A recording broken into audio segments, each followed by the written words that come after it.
By the late 1980s, it seemed Karen Violetta Kunkel had done all she had set out to do. But one phone call would change her life forever.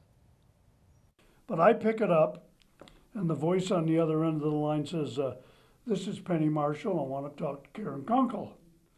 Karen talks to her for about a half hour, and she hangs up the phone and she says, "How would you like to go into the movie business?" And I says, "What are you talking about?"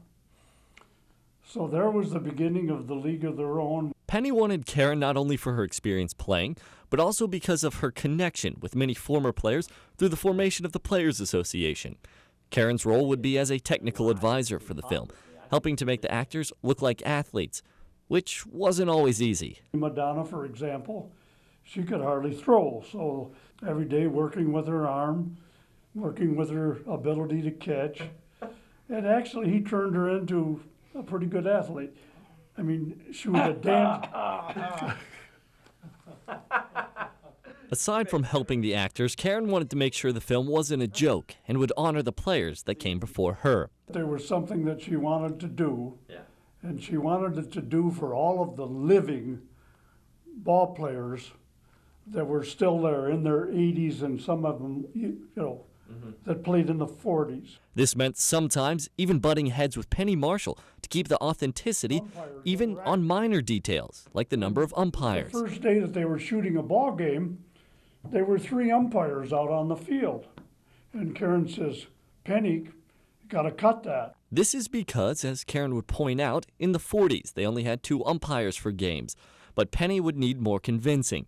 Lucky for Karen, a retired umpire who just happened to live nearby would confirm her story.